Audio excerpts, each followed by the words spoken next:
237 전도를 위한 현장 24라는 제목으로 사도행전 11장 19절에서 26절 말씀을 가지고 하나님 말씀을 증거하겠습니다. 할렐루야. 주위에 계신 성도들과 축복의 인사를 나누겠습니다. 참 잘 오셨습니다. 오늘도 큰 은혜 받고 돌아갑시다.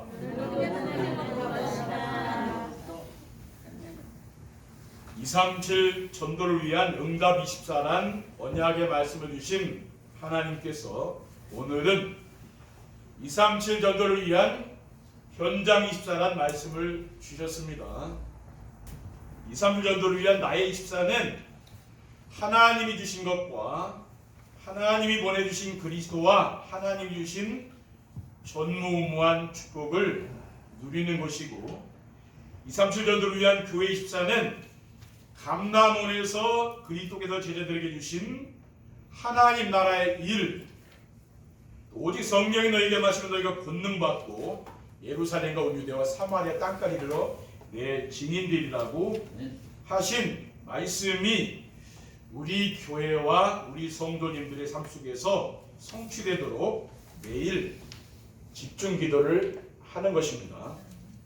그러면은 237 전도를 위한 현장 24는 무엇입니까? 237 전도를 위한 현장 24는 혼자서 보좌의 축복을 누리는 나의 24가 되고, 보좌의 축복이 교회의 능력으로 나타나는 교회 24가 되면은 보좌의 축복이 산업 현장에 나타나서 빛의 경제가 회복이 되어지는 것입니다. 237 전도를 위한 현장 24는 무엇입니까? 237 전도를 위한 현장 24는 현장에서 보좌의 축복을 누리는 것입니다. 보좌의 축복이 무엇입니까? 보좌의 축복이란 왕처럼 당당하고 부러워하는 사람이 없이 사는 것입니다. 왕이 부러운 사람이 있습니까? 또 왕은 당당하잖아요. 어떤 일을 만나도 당당합니다. 스가랴 9장 16절에 이날에 그들의 하나님 여호와께서 그들을 자기 백성의 양떼같이 구원하시리니 그들은 왕관의 보석같이 여호와의 땅에 빛나리라고 했습니다. 그러니까 하나님께서 우리 성도님들을 보고 뭐라고 합니까? 왕관의 보석, 그렇죠. 왕이 쓰는 거 관이 왕관이 그 보석이거든요. 왕관에 보석이 달렸잖아요. 우리 성도님들이 그렇게 존귀한 존재라 그 말 아니에요. 그렇죠. 우리가 얼마만큼 존귀한 사람인가 그것을 우리가 알아야 되는 거죠. 그리고 하늘과 땅의 모든 것을 가진 그리스도께서 함께 하심을 잊지 않으면 되는 것입니다. 마태복음 28장 20절에 볼지어다 내가 세상 끝날까지 너희와 항상 함께 있으리라고 했어요. 그리고 이사야 41장 10절에 보면은 두려워하지 말라 내가 너와 함께함이라 놀라지 말라 나는 네 하나님이 됨이라 내가 너를 굳세게 하리라 참으로 너를 도와주리라 참으로 나의 의로운 오른손으로 너를 붙들리라고 했습니다. 제가 이거 어지럼증이 와서 두렵고 불안하고 그런 게 있잖아요. 질병을 만나본 분들은 알 겁니다. 그렇죠? 건강한 사람들은 잘 모르지만은 두려움 같은 게 있잖아요. 그렇죠? 이 말씀을 하나님이 자꾸 나에게 주시더라고요. 내가 너와 함께 한 게 아니냐. 그 말씀을 자꾸 이게 생각나니까 힘이 나는 거 아닙니까? 그렇죠? 이 말씀 자꾸 기도하는 거예요. 그리고 현장의 모든 일이 전도자인 자신을 중심으로 움직인다는 사실을 믿으면 됩니다. 창세기 39장 2절에 3절에 여호와께서 요셉과 함께 하심으로 그가 형통한 자가 되어 그의 주인 애굽 사람의 집에 있으니 그의 주인이 여호와께서 그와 함께 하심을 보며 또 여호와께서 그의 범사에 형통하게 하심을 보았다라고 있습니다. 그러니까 하나님께서 보디발 장군을 통해서 역사하고 또 바로왕을 통해서 역사하는 게 아니라 누구를 통해서 하나님은 일하셨습니까? 하나님은 요셉과 함께 하시면서 요셉을 중심으로 모든 일을 하셨거든요. 지금도 마찬가지입니다. 우리 하나님은 우리 성도인들 중심으로 모든 걸 다 하신다는 말이에요. 둘째, 237 전도를 위한 현장 입사는 기도의 비밀을 알고 현장에서 누리는 것입니다. 현장에서 누리는 기도의 비밀이 무엇입니까? 기도는 문제 해결이나 소원 성취를 구하는 것이 아닙니다. 신자들과 종교인들은 지금 가지고 있는 문제 해결을 위한 기도를 하거나 자신이 이루고자 하는 소원이 있지 않습니까? 그것을 기도하잖아요. 마태복음 6장 31절에 32절에 보면은 그러므로 염려에 이르기를 무엇을 먹을까 무엇을 마실까 무엇을 입을까 하지 말라. 이는 다 이방인들이 구하는 것이다. 너희 하늘아버지께서 이 모든 것이 너에게 있어야 할 줄을 아시느니라. 예수님께서는 이런 기도를 하지 말라고 했어요. 그렇죠? 그리고 기도는 하나님이 그리스도 안에서 주신 것을 찾아 누리는 것입니다. 하나님이 그리스도 안에서 우리에게 무엇을 주셨습니까? 창조주 하나님의 자녀가 되는 신분과 권세를 주신 것이죠. 영접하는 자, 곧 그 이름을 믿는 자들에게는 하나님의 자녀가 되는 권세를 주었습니다. 어마어마한 축복을 하나님이 우리에게 주신 거거든요. 그리고 기도는 보좌의 축복과 시공간 추월과 전무후무의 축복을 누리는 것입니다. 보좌의 축복이 무엇입니까? 왕이 누리는 축복으로서 여호와 하나님께서 강단의 말씀으로 우리와 함께 하시고 선포된 말씀을 이루시는 거죠. 그리고 성자 그리스도께서는 구원 사역을 이루고 계십니다. 전도 역사는 누가 하는 겁니까? 그리스도께서 하시고 계신 거예요. 내가 하는 게 아니라니까요. 그리고 성령 하나님께서 우리의 기도에 응답해 주시는 겁니다.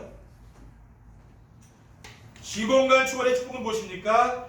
언제 어디서든지 우리가 무엇을 하든지 하나님께서 우리와 함께 하시는 거예요.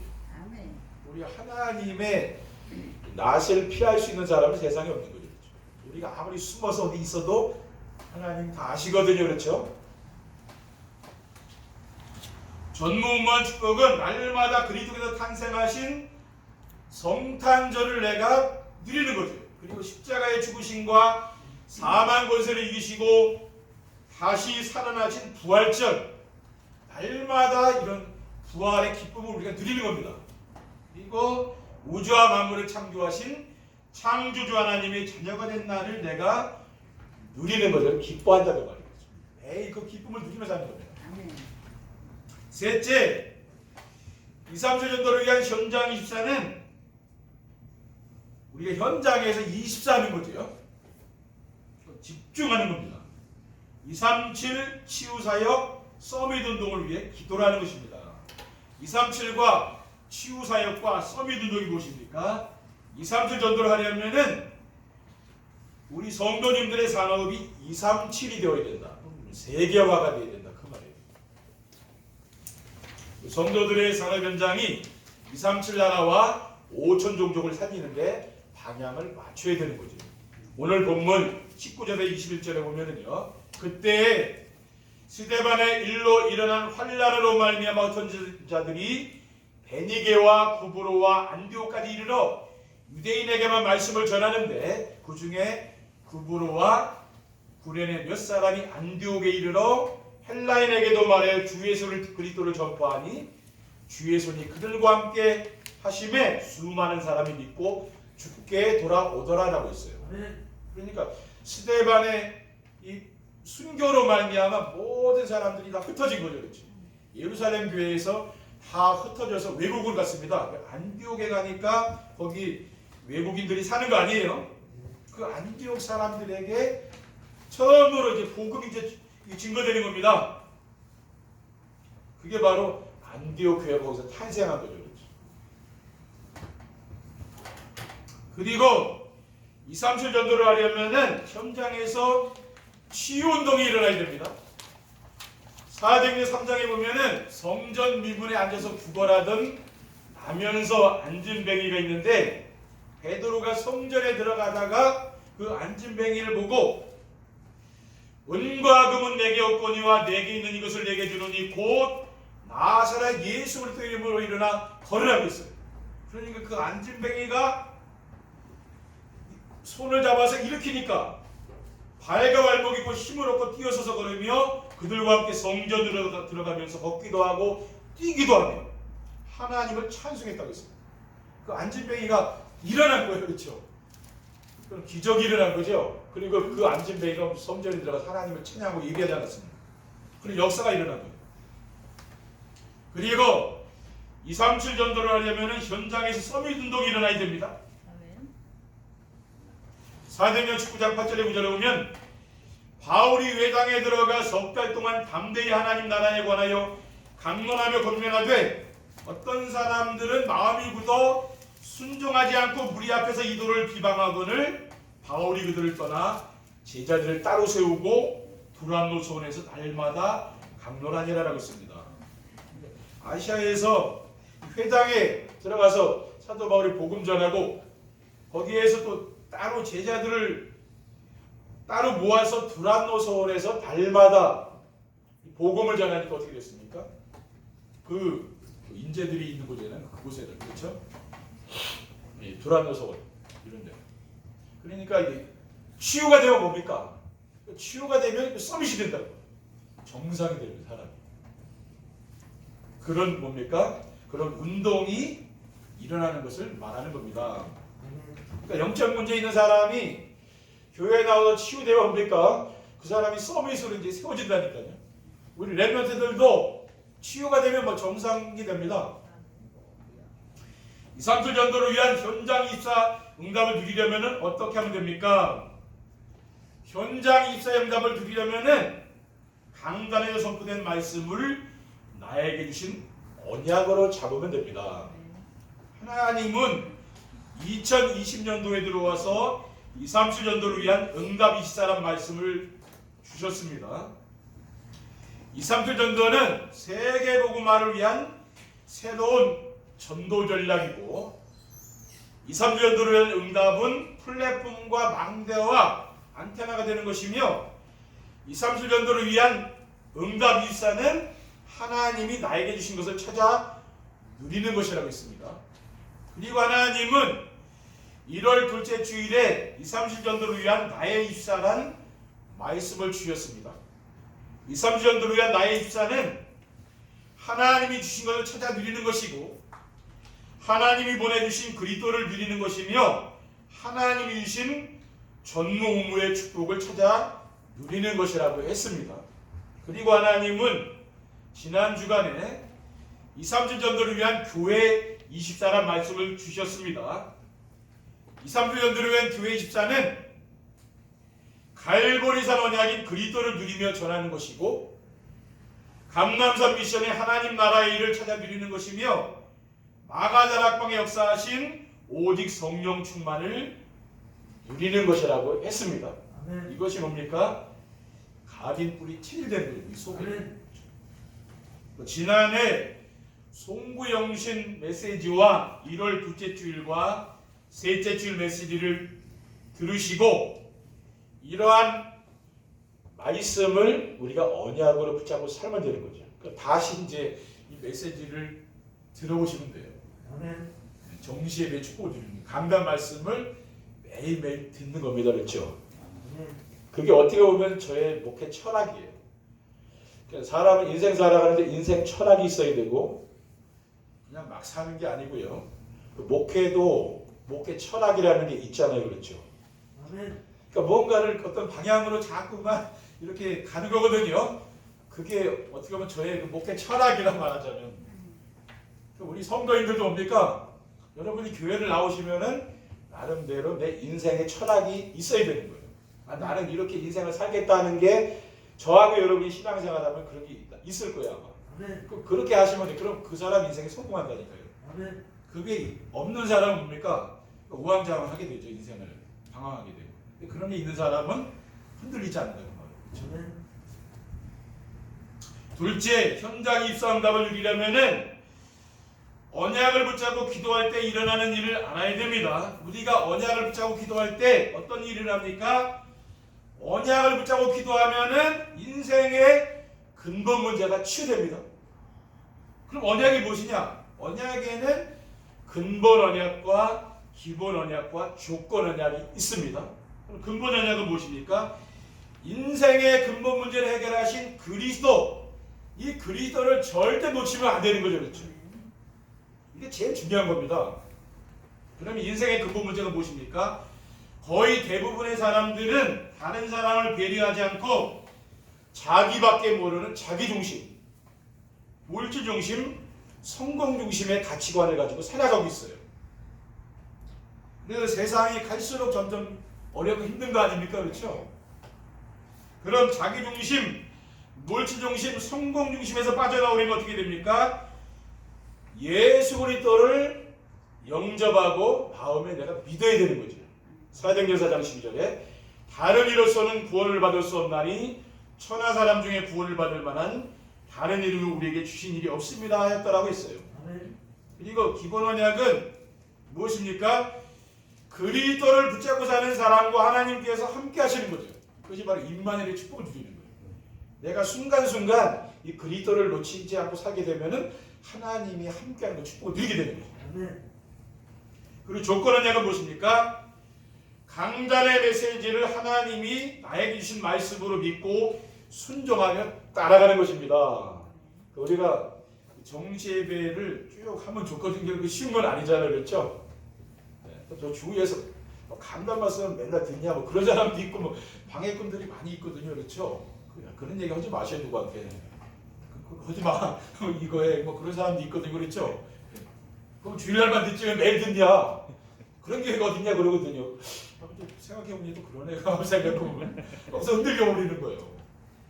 그렇죠? 그러니까 너무 다른 사람 말을 많이 들으면 안 돼요. 그러면 이게 안 돼. 지속이. 그렇죠?